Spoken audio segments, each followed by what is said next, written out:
Wonderful. Well, let's get started. I'll let any latecomers in as they arrive. Welcome, folks. Really nice to see you on the call today. Thanks for joining us for today's session with Pat Nails on career path pivots in the industry.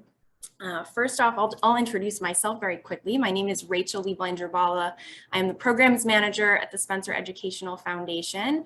And also on the call, if you see the two other people with screens like mine, are Megan Miller, our executive director of Spencer, and Christina Renier, our operations and events manager. So now you've met the entire three-person Spencer team. Just to let you know a little bit about what Spencer does, our foundation, we're a nonprofit foundation dedicated to supporting students who want to pursue careers in the risk management and insurance industry. And we do that through scholarships directly to students, through internship grants, and through grants to universities and other organizations for experiential learning opportunities for students, as well as course development grants for universities to develop either their first ever risk management and insurance courses on campus or to develop advanced courses as well. So that's a little bit about us. I have a couple of housekeeping notes before we kick off the session today. The first is that this meeting is being recorded. So if you don't want to be a part of that recording, we may be posting it on our website after the fact. So just keep that in mind if you want to turn your videos off.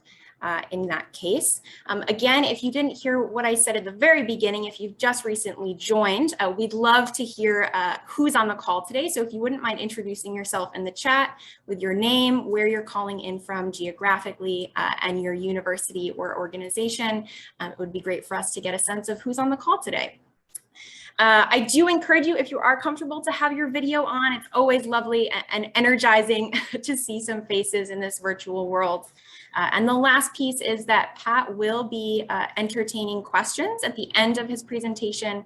So you can feel free to, at the end, either raise your hand and ask those questions out loud or pop them in the chat. And if you don't want to forget something, feel free to just pop it in the chat and then Pat will address it at the end. And with that, it is now my pleasure to introduce our speaker today, Pat Nails. Pat is the EVP, Executive Vice President and Chief Claims Officer at Arch Insurance.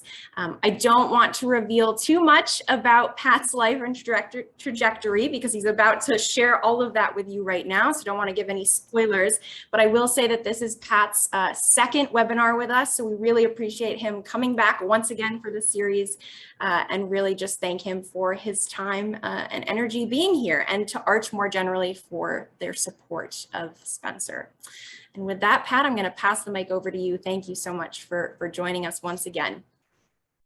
No, thank you, Rachel, and thank you to the Spencer Foundation for having me again. And then finally, and most importantly, thank you to all of you for taking some time out of your day to join us. I am going to apologize, or possibly apologize in advance. Like many people during this pandemic, my family got a pandemic puppy. He's no longer a puppy. He's a year old. He is sleeping somewhere right now. I don't see him in my office here, but like many pandemic puppies, he thinks that those in the house exist solely to pay attention to him. It's possible you may hear him bark during this presentation if he's trying to get my attention, so apologies for that in advance.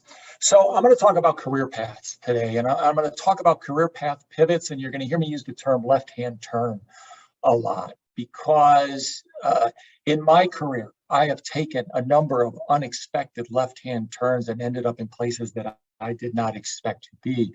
And I think there's some lessons to learn from that. And the only way I really know how to do this is to initially take you through my career path, and I'll spend that. Then I'm going to get to a slide about the lessons that I learned and others have learned who have had similar experiences to me. But I want to start with this opening thought. Take a look at that. How do people expect me to choose a career path at 16? I cannot even decide what I want for lunch. Now, I realize that you are not 16 years old, okay? But I think this is just as applicable to people in their early 20s as it is to the 16-year-old.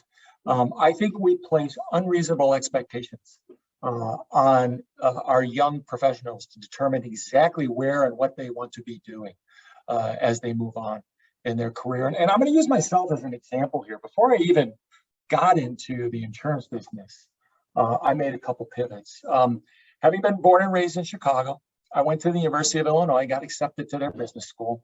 Like a lot of people in the go-go 80s, I thought I wanted to be an investment banker. So I got my degree in finance with a field of concentration in banking and investment. Lo and behold, about my junior year, while I kind of like finance, I'm like, I don't know that I really want to do that. So when you come to that conclusion and you're in your third year of college, you start to worry a little. I'm like, well, what are my options here?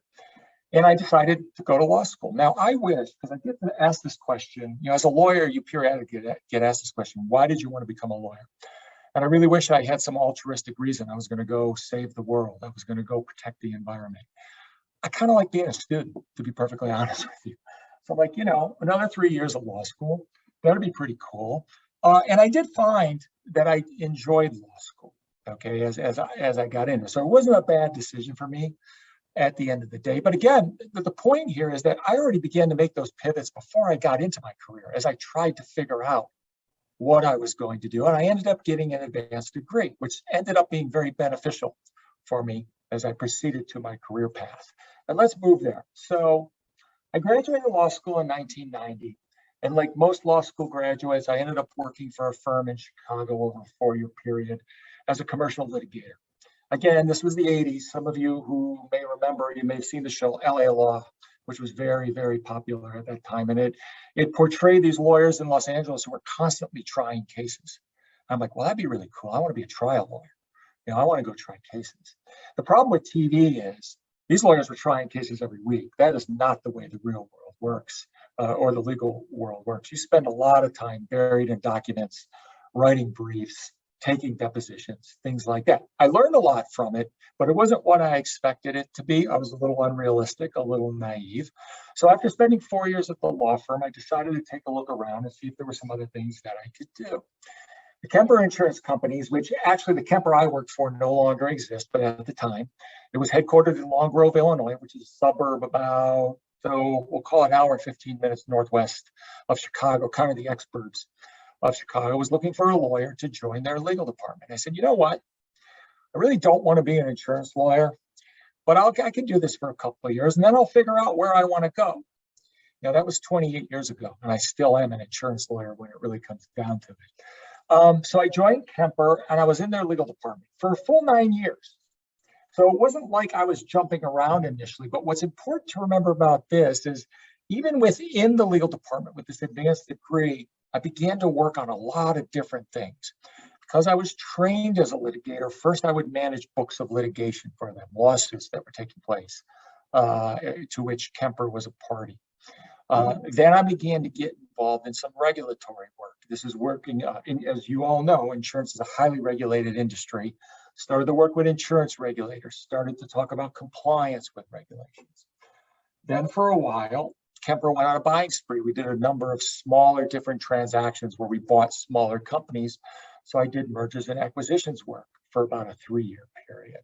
And then finally, I started to work for the individual who headed up our reinsurance operation and was one of his lawyers, which got me exposure to the reinsurance world. I've been with Kemper 9 years and was literally sitting home one morning, and I got a call from my boss who said, hey, we'd like you to go and run the surety claims unit. Now, first of all, full disclosure, I did know a little something about surety claims. And the reason I knew about it is one of those companies that we had bought, where I was the lead lawyer on the transaction, was a small surety bond company. So because I had that experience, my boss and others at Kemper thought, well, we need someone to run surety claims for a while. Let's see if Pat would like to do it. And without really thinking about it, that was the first left-hand turn that I took. I went and I did something completely different. Went over and ran the surety claims unit, which gave me some different experiences. And what I mean by that is, well, first of all, it was in claims as opposed to legal, which is a completely different type of work. Second of all, it was the first time I managed a larger group of people. I did manage a small group of lawyers, but then I went managing a group of 15 people in the surety group at Kemper. Was doing that happily for 1 year. And you may remember, I told you I did some reinsurance work for a while. The individual where I had been his lawyer had moved on to the Arch Insurance Group and had started the ceded reinsurance unit, which is the unit that places an insurance company's reinsurance with third-party reinsurers. He said, "Hey, Pat, I'd like you to come with me. I'd like you to help me start up the ceded reinsurance claims unit and work with me on building it. Start up ceded reinsurance. I want you to run claims. I'd like you to build the claims unit." I said, "Dennis, I don't know anything about that." He said, "What do you mean you don't know anything about that?" He said, "You were my lawyer in the reinsurance group. You worked on those claims. You collected money from those reinsurers that were owed to us." He said, "You can do this." I said, "Fine."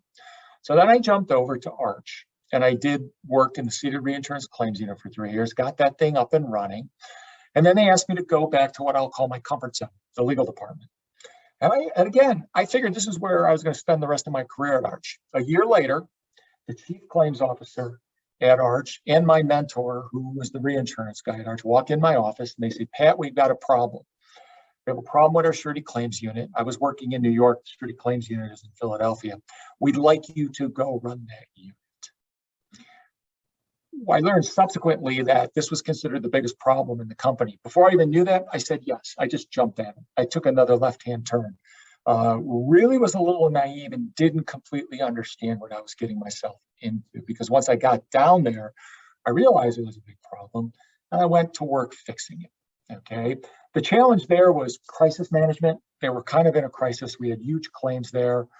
We needed to get those claims reserved. There was some communication issues. There were some processes issues. So I had to work on all of those things over a 3-year period. Kind of got things under control. Expected to spend more time running surety claims. Got a call one day and said, "Pat, we want you to come back to the mothership." I refer to our headquarters in Jersey City as the mothership. "We'd like you to come back. We'd like you to be the number 2 person in the legal department. And if you do the job well," Marty Nielsen, who was our general counsel at the time, is probably thinking about retirement. "And you'd be in line for possibly being the general counsel." Again, back into my comfort zone. Lo and behold, a year later, Marty retires and they offered me the job as general counsel, which I did for the next 5 years and thoroughly enjoyed my time there. And again, I thought this was it. This is where I'm going to finish my career. Some point I'll retire as the general counsel of Arch and hand over the reins to somebody else, until 4 years ago, our chief claims officer decided to retire and move on to do some other things. I was initially asked to be the interim chief claims officer and to lead the search for our new chief claims officer, which I was doing. I expected to do that for 3 or 4 months, get someone in place, move back into the legal department. About 6 weeks into this, our CEO at the time, Nicholas Papadopoulou, calls me into his office and he says, "I'd like you to run the claims department." Now, for the first time in my career, I did not immediately accept that job. Instead, I said, "You know what, Nicholas, I need to go talk to my wife about this." Because, in the legal department, I oversaw 15 people. In the claims department, I was going to oversee 200 plus people. And we paid $2 billion worth of claims a year. I went home, said to my wife, "If I do this, you're not going to see me a lot for a year because I'm going to be doing a lot of different things." She said, "Fine, let's go do it." And now I'm 4 years into this role as the chief claims officer at Arch. And I still expect this role, and I think it really will be the last job that I have at Arch before I move on to retirement. Although my wife will tell you she doesn't believe that for 1 second, given my history. So that's my story, okay? I'm going to move on to the next slide, which is really the most important slide that we have. If you remember nothing else about this presentation, I'm going to ask you to remember this next slide, because these are really lessons from what I consider the winding road of my career. First of all, let's talk about advanced degrees. I get asked questions sometimes, should I go ahead and get an MBA? Should I go ahead and get a master's degree?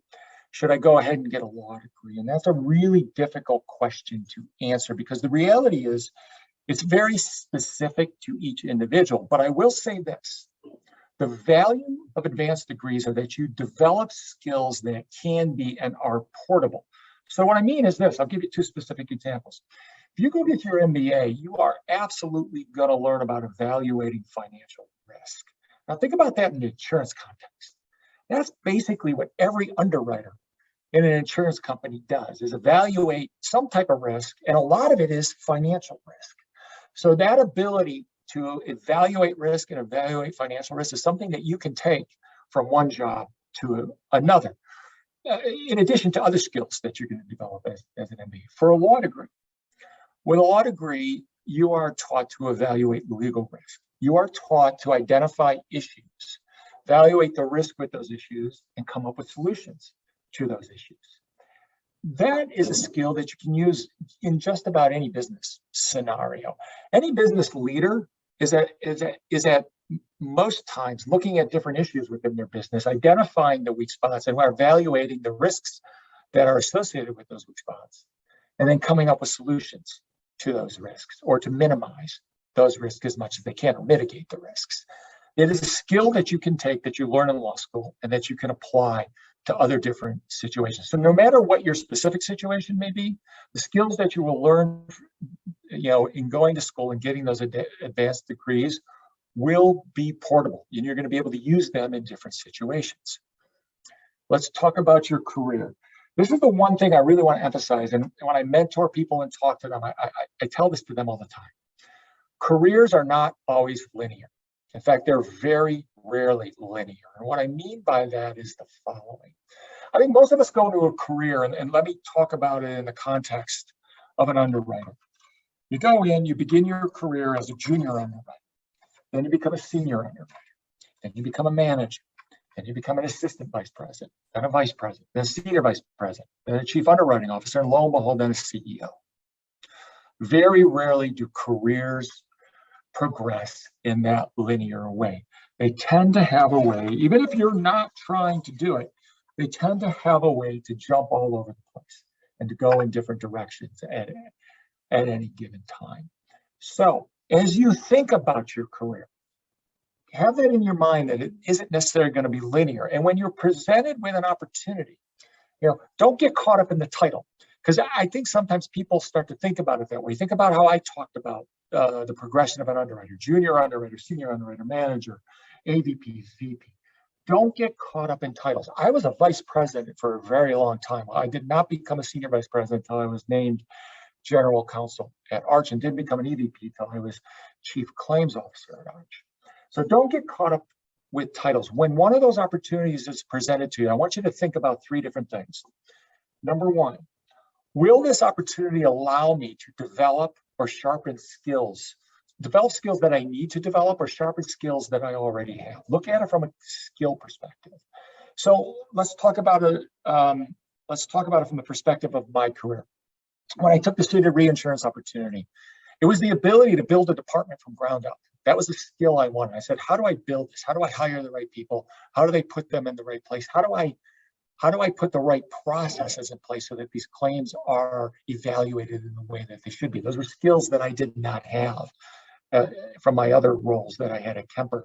When I took the surety claims job at Arch, crisis management, didn't even know I was going into a crisis, but it helped me develop crisis management skills.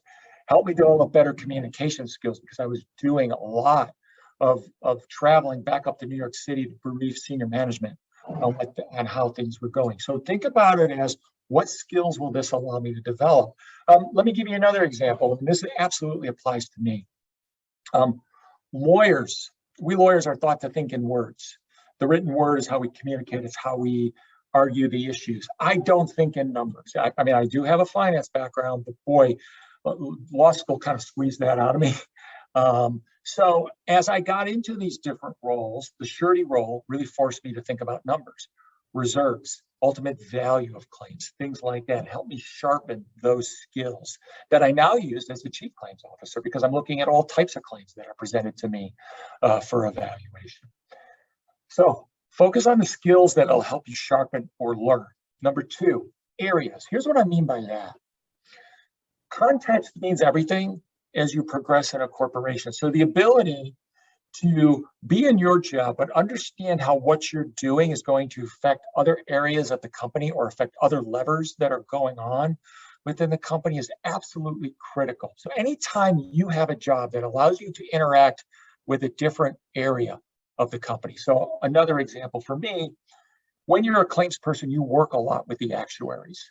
The actuaries being the people who evaluate where the claims are and where they think they're going to go. It allowed me to work with the actuaries, understand how they think, and understand how they work, understand the information that they need, which then gets filtered to senior management. And it allowed me to talk to senior management in a different way, knowing that they were talking to the actuaries. So number two, along with skills, think about the areas that you will interact with in this opportunity, and it'll allow you to learn about how they work and how everything is connected in a company in context of how things are working together. Number three is people.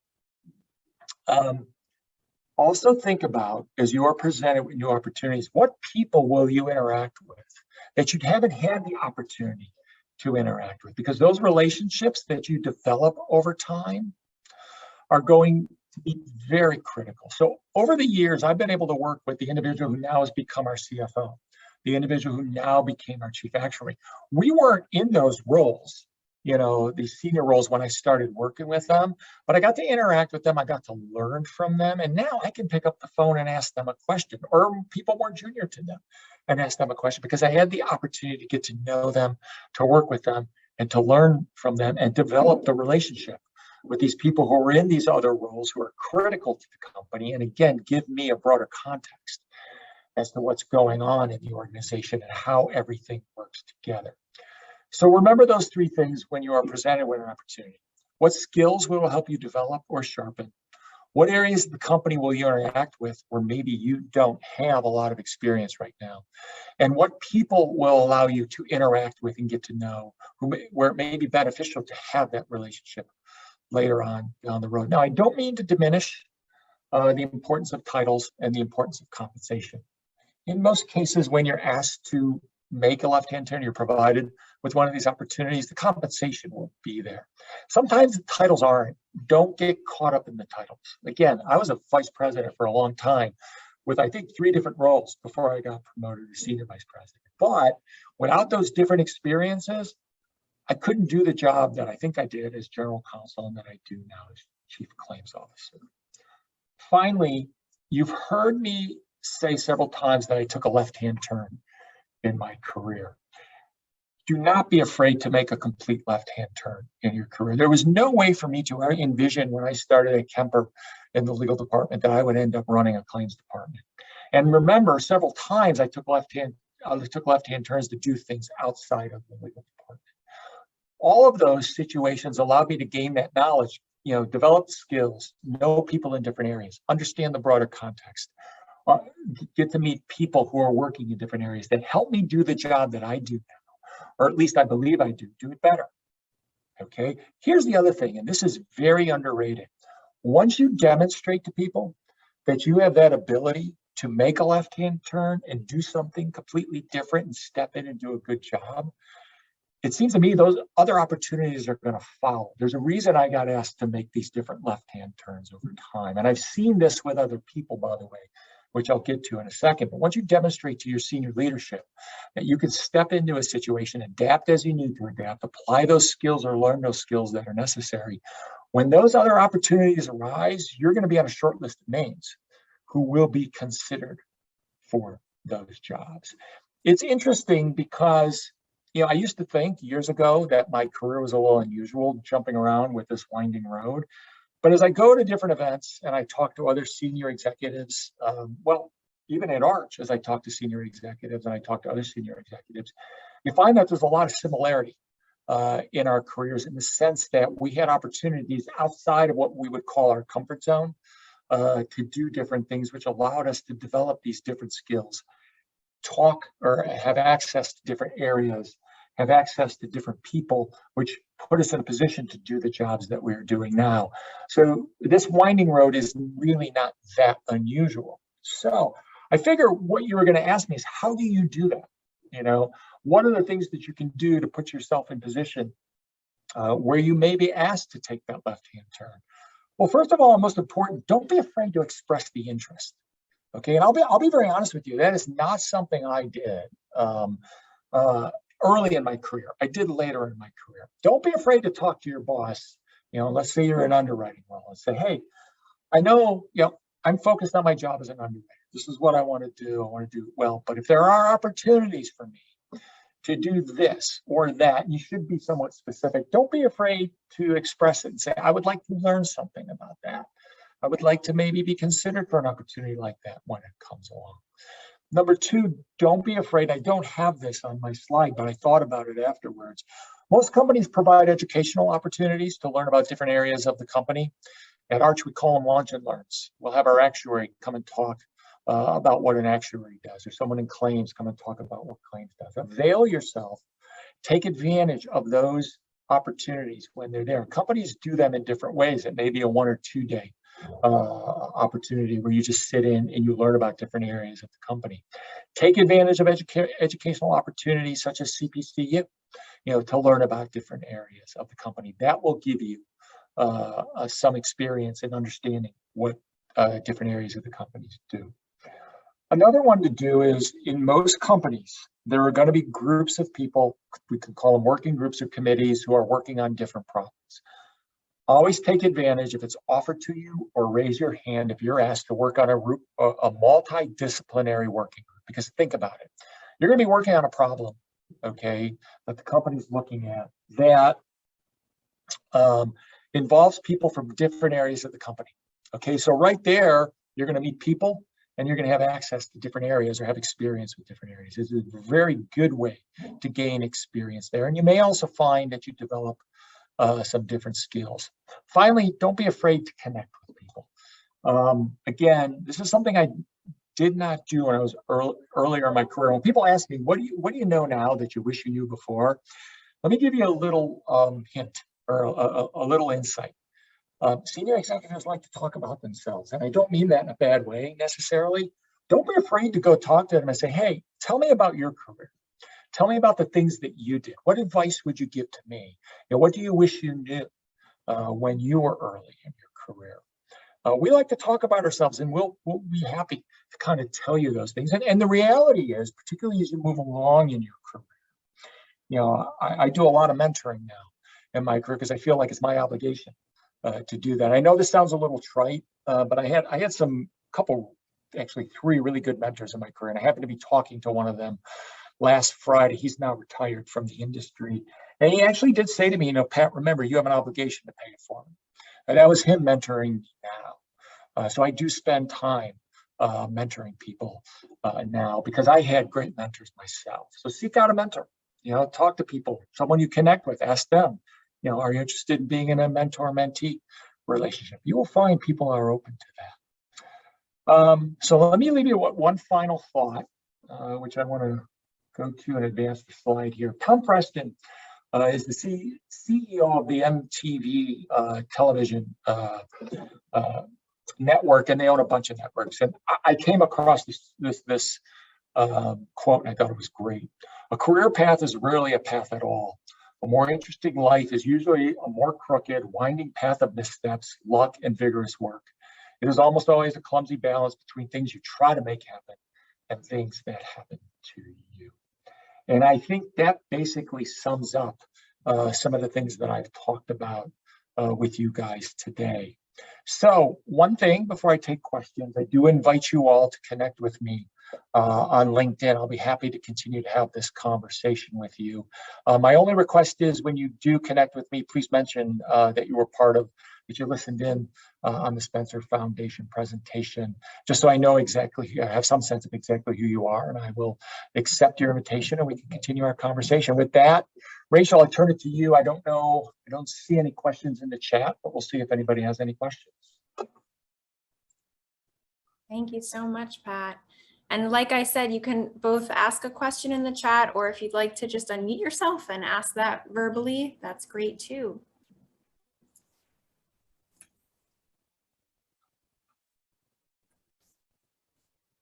Hey, Pat, it's Corey Maloney. How are you? Hey, Corey, how are you? I'm doing great. Wanted to ask you, with juggling, all of the responsibilities, how do you kind of find like your zen and your mental health? How do you keep the balance when things are like crazy? That is a really great question. So I'm going to answer it this way, Corey, because I've actually thought a lot about that. First of all, I want to make sure I articulate this the right way. It is always something you're going to have to be focusing on. And what I mean by that is it isn't like you suddenly reach this balancing point. And I think what you're really asking me is you're balancing your personal life along with your professional life, along with other obligations that you may have. It is something that you always have to work on. Okay. And you will find that at any given time, you may be a little out of balance. There are times that you're focused a little more at work. There are times that you're focused a little more at home, and that is absolutely okay. So my point there is, don't have the expectation that you are going to find this balance and then suddenly it's going to be like a flat line like this. It is more like this, and the key in my mind is to make sure that you aren't completely out of balance sometimes. So in other words, you're working all the time and completely neglecting your personal life, or vice versa. Try to work on it in a way where you keep it as close in the balance as you can. Now, that's big picture. From a very specific, I am pretty good at just shutting down at some point. I am not someone, I have found a routine. I'm an early, I'm someone who gets up early, so I tend to start early and get into the office early. But I also have a specific time where I just shut down and go home. Now, some of that came from Corey, having raised two daughters. I wanted to make sure that I was home for dinner as much as I possibly could. And quite frankly, my wife even adjusted their schedule because I would get home probably a little later. We'd eat dinner a little later than most people would. But she adjusted their schedule so that we could have that dinner. So you also need to have a good partner in trying to balance that. So be disciplined, understand how do you work best. I get up early, do the work early, and then cut out probably a little earlier than some people to make it home so that I can have that balance family-wise. That may not work for all people. I do know people who have discovered that, they may work 9 to 5, go home, spend time with their kids, put the kids to sleep, and then go back to work for 3 hours that night, or make up the hours there because they had to leave a little early. You have to find what works for you there. Last point I would make to you, you should, I know there are periods of time coming where things are going to be out of whack. And I'll give you an example of that. It seems like now that we're opening up a little with Omicron, it seems like all the travel that was put off is now happening in March and April. I mean, if I look at my calendar in April, if I attend everything that people want me to attend, I'm not going to be home very much. Now, I don't expect to attend everything, but because I know that's coming, I'm preparing for it, trying to get some things done personally that maybe I need to get done before I get to that period, trying to adjust my schedule so I'm there for the things that I need to be there for on the personal side of the house. So you sometimes can't anticipate when you're going to be out of balance. So look ahead to that, plan as much as you can. I hope that answers your question, but I think the main point, don't expect to always be completely in balance, and don't feel bad that you're not, because it's always a little of a struggle to keep that balance between your personal life and your professional life. Okay, Corey? Absolutely. Yeah, thank you. That's I love to hear how people kind of navigate through it, because I feel like as soon as I get too much out of balance, I'm like, oh my gosh, what is going on? I need to find my cadence again. But as I learn what works for me, how I kind of make sure, like you said, kind of some pre-planning. I love hearing other people's thoughts. Yep, great, Corey. Take care. Yeah. I see we have a question in the chat from my friend in Chicago. Do you see the future of our industry going to the model of insurance similar to that of the company Lemonade? That's a great question, Teresa. I think about that all the time in claims, because we're currently working on our, well, I look at it from the claims perspective. We're currently working on our digital claims strategy. The answer is yes and no. One thing to remember about Lemonade is that it's focused on the personal line side. And I think the Lemonade model works when you have much more homogenous types of products that you're selling. So for example, they basically sell homeowners, I think renters insurance, homeowners, and auto is what they're selling now. Very specific types of claims. So you can build a model from the digital perspective when you have that homogeneous types of claims, the digital claims processing will work. Now let's take Arch.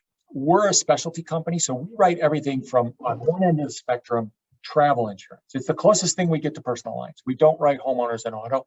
We write travel insurance. So all the way on the other side, large Fortune 1000 D&O claims. For example, we're on the Disney tower for D&O claims and other Fortune 1000 companies. I'm not sure that model, we're not going to be able to apply that model across the board. What we're looking at is we are trying to find those places where we can apply some of what's going on the personal line side of the house, where they've been way ahead of us from digital claims and digital underwriting to the specialty lines or commercial lines side of the house. So that's what I mean by yes and no. You're going to see that developing in some areas.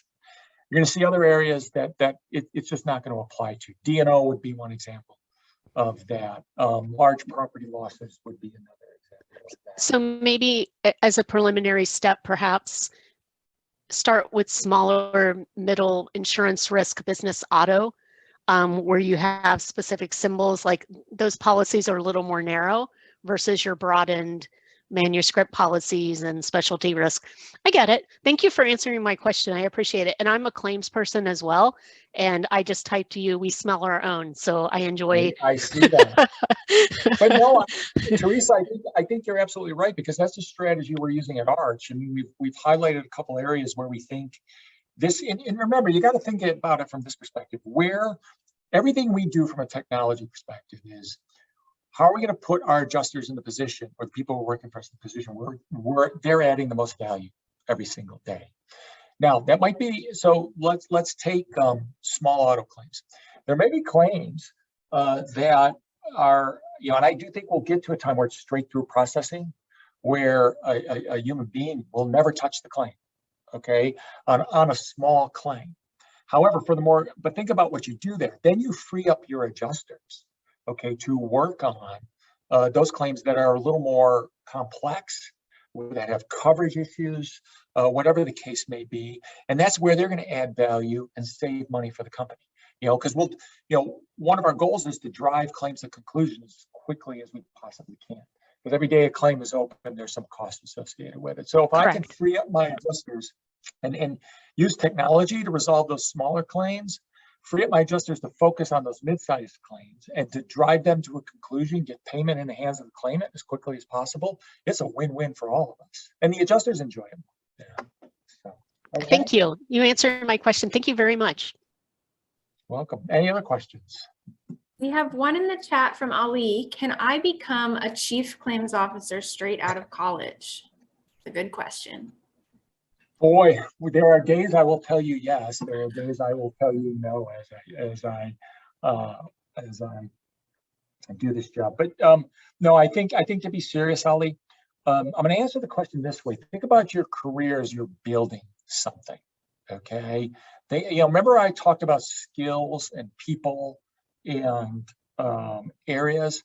Every time you're doing something, think about the skills that you're developing to build your career. And look, if your goal is to be a chief claims officer, then I would say have a discussion with someone as to what does it take to be a chief claims officer? What are those skills that I need? What's the background I need? Then that would give you the roadmap as to the skills you need, the experience that you need, the background that you need. You can build with that. That's if any of you have read, I'm sure some of you have, The 7 Habits of Highly Effective People by Stephen Covey. One of his big, his main lines is begin with the end in mind. And that's what I'm actually suggesting. If your end goal is to get to that, what are the skills that you need to get there and begin to build on that, Ali? Thank you for that question. Hey, Pat Subby Bordnaro, how are you doing, sir? I am well, Subby. How are you? Good. What I want to introduce or tell the group, I think with the thing that we hurt most in claims is the passion. And that's one of the things that I think lacks our ability to advance in claims. I know that when I look at my accounts, I look at people, I don't look at it as a file. You have to have a passion for it. And I think if you develop or start your career that way, Don't look at it as a file. Look at it as a person. Look at what you're trying to do. So I like to share that with the group. And I think that's one thing we lack in the industry. I think where the passion is not there. It's just like, oh, okay, well, I'm inundated. I can't get back to this person. No, you should. You should concentrate to help, make them understand the process. And I think that's the problem. We don't explain it enough to plaintiffs, claimants, and because we don't explain it, people don't know, well, what do you guys do? Why are you not taking care of me? So I just want to share that. No, Subby, I think that's a great point. And I think sometimes there's a misconception, that's probably not the right word, but I'm going to use it, about what we do in claims. Because you have to think about it this way. And I'm going to give you two completely different scenarios. Most people's interaction with insurance companies come from, and this is obviously people outside the industry, come from an auto claim or a homeowner's claim. Okay. And when the claim is handled well and it's paid on time, people just kind of move on and they don't think about it. When the claim is not handled well and it's not handled on time, that's what you hear about it, and that's how we get that bad reputation. When the reality is, we handle the claims well 98% of the time. And when you're dealing with people who have claims, and this is just not people, but also companies, these are people who are in distress. I mean, I'll give you another example of that, which is a very large, as you know, Subby works in the Arch Claims Department, by the way. We're very comfortable with each other. So, but as Subby knows, we write a lot of high-risk property along the Gulf Coast. So when you have Hurricane Ida, you are dealing with business owners who have basically lost their business and they need to get back up and running. So you need to be very conscious of that, be empathetic towards that, be responsive towards that, and know that when you do your job right, you are helping those people either rebuild their lives in the most extreme examples, or get their car back and running so they can get to work every single day. So you are exactly right about that. Yeah, I know you do that well, Subby. I think we've done a pretty good job at Arch of doing that, but it's something we continue to work on. So that's a great point, Subby. Thank you. You're welcome. Any other questions that I can answer? That's new, Mr. Nails. Hey, how are you? Can you hear me? I can hear you. Awesome. My name is Nick Causey. I'm a risk management major at East Carolina. Is there a key piece of advice you'd give to someone just starting out in the industry? Where to start? Ooh, that's a good one. Well, first of all, I think I'm going to get this right. I take pride at knowing mascots. So if I say go Pirates, am I right about that? That's right, sir. All right. Although someone has an ECU pirate thing on, so I guess I should have seen that. I could have cheated. Boy, key piece of advice.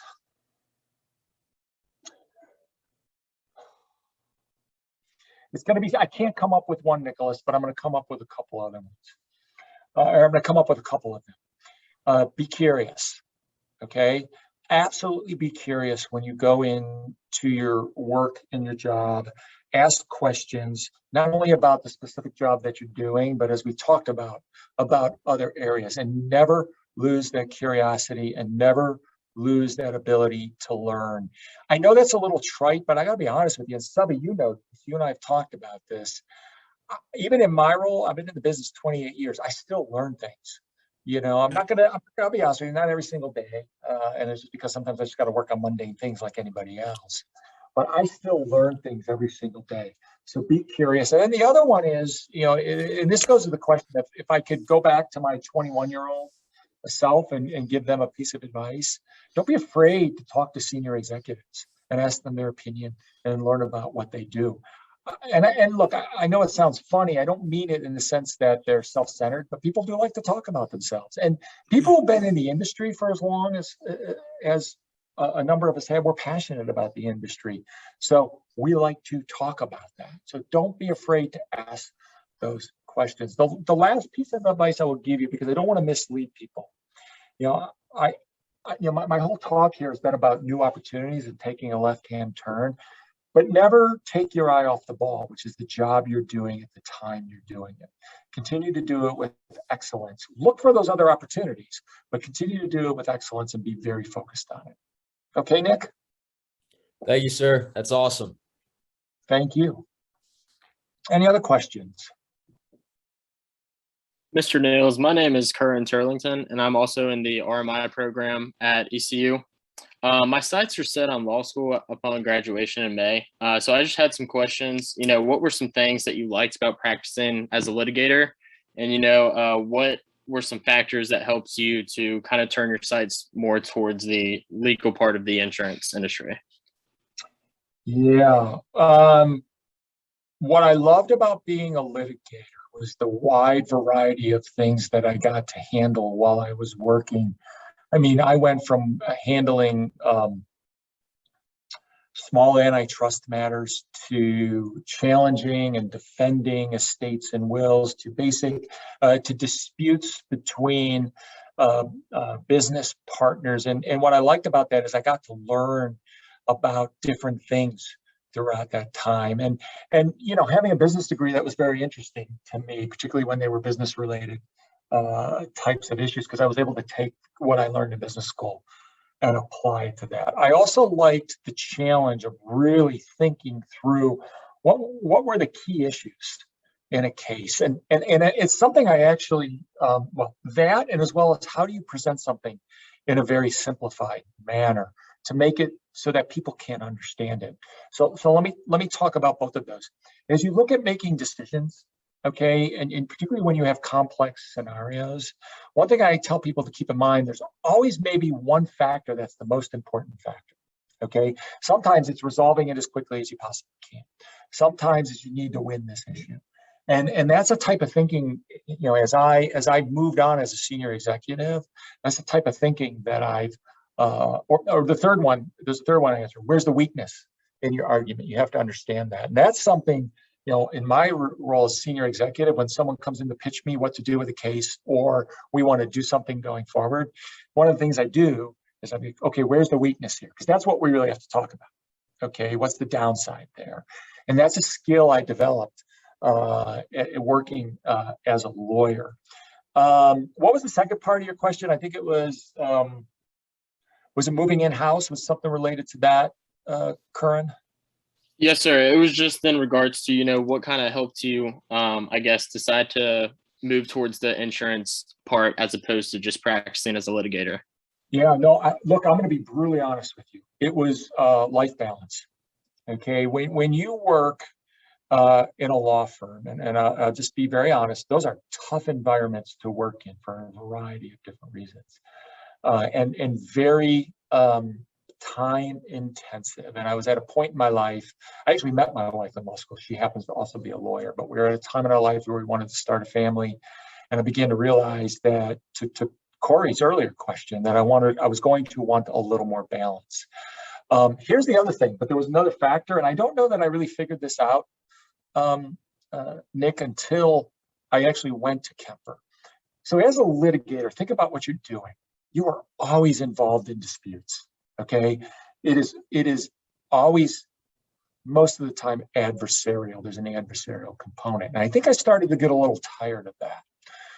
When I went in-house, I did have pieces of litigation I was handling, but I was also able to work on things where we were building things, whether it was buying a company and integrating it into Kemper, or figuring out how to work, how to comply with a regulation so that we could write more business. And I enjoyed that a little more than just the constant adversarial side. So I think as you think about being a lawyer, you also have to think about what you really want to do. If you want to be a litigator, which is a very exciting thing to do, very time intensive, okay, and remember, you're constantly going to be in a situation that's adversarial. And that's okay, but understand that. There are also things you can do in the law, that are building things, so you can remember that. But that's what I really liked about being, when I came in-house. And then what I really liked more is I got to have a wider, more responsibilities. And I'll give you an example. We announced our earnings yesterday at Arch, and we did really well fourth quarter. We had a good year all throughout the year. Subby and Corey, who's on the call, is also with Arch, and Penny, who's with Arch. I'm really proud of that. that we're working together to build something, okay? That we're making profits for our shareholders, we're paying claims for our claimants, and that allows us to take good care of our employees. So I enjoy that concept. As I got older, that became more important to me. I will never take away the 4 years I was a litigator because it taught me some really important skills. And sometimes, you know, remember that just because you go into it, you can do it for a while. And again, one of my key themes here is that you can do something for a while, learn those skills, and then take them and move them somewhere else. So does that answer your question, Curran? Yes, sir, it does. Thank you so much. Thank you. Any other questions or topics? Hi, can you speak about managing the insurance float aspect of the business, like the finance side? Yeah, that is a really interesting question because we're about to get into an environment where that's going to change. So what, Julius, I think you answered, you asked that question. We've been in a very low interest rate environment for a while. And one thing to remember is insurance companies are highly regulated. And when I say that, an insurance commissioner's primary responsibility is to make sure that an insurance company has the money on hand to pay the claims when it's necessary to make those payments. And the way they've decided to deal with that, which is absolutely fair, is they do not allow us to invest much of our money in risky investments. Most of an insurance company's investment portfolio is invested in high-grade bonds, corporate bonds, government bonds, things like that.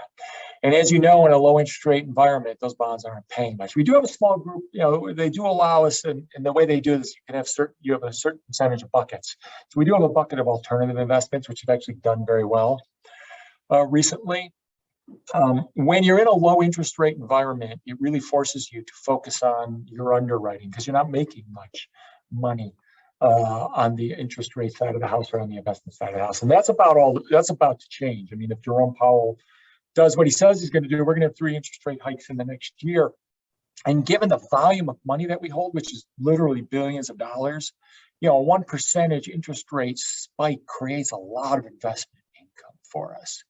So we actually do have a whole group of people at Arch. They're based Arch Insurance is owned by Arch Capital Group, which is a Bermuda company. Our investment group is based both in Bermuda and in New York City, whose sole job is to invest all of that money. Those people have come to us from hedge funds, from private equity funds, from banks. So to your point, Julius, if you are someone who, like me, was a finance major, banking and investment, but decided they really wanted to do that, there's a route for you to make your way to the insurance industry. And that route typically would be to go to work for a bank, to go to work for a private equity firm, maybe a hedge fund, a BlackRock, something like that. And then eventually come and manage and be part of a team that manages a really large portfolio of float. It's the money that we have. I guess that's Warren Buffett's favorite words, why he loves the insurance business, because of the float that he can use to invest.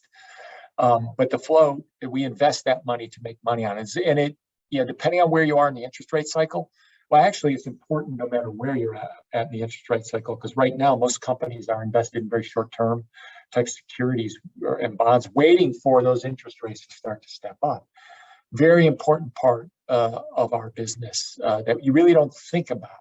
So Julius, that would be my answer. There's a route there for you from the banking and investment side, where eventually you can make your way over to the insurance side of the house and have the opportunity to manage a pretty significant portfolio going forward. And it's tremendously important. You know, like I said, it's going to be more of our income as we move through 2022 and those interest rates begin to spike up. So thank you, sir. I have a follow-up question to that. Yeah. So you were talking about you guys make a lot of profits in risk on coastal properties or like coastal areas of America. So are you guys involved in a lot of super cat insurance? Okay, so let me answer the question this way, because I know exactly what you're asking. So you're talking about property cat and some of the, there are also bonds out there. So a couple things. We write a lot of business in coastal areas. We're not the biggest writer, but we do enough that it's significant. Hurricane Ida was a pretty big event for us. What we then do, because we know that's a significant risk, we then reinsure that to our third-party reinsurers, who takes some of that risk with us, and it caps Arch's potential losses, essentially, if we were to get hit with a big cap. In addition, now it's become an investment class, and I think that's what you're referring to, Julius. They call them ILCS, I think is the acronym. I forget exactly what it stands for, but there are actually investors out there who will take a slice of that reinsurance and bet that they're not going to see a cat that year and make a pretty significant profit on that. We at Arch don't actually put those together, the Arch Insurance Group.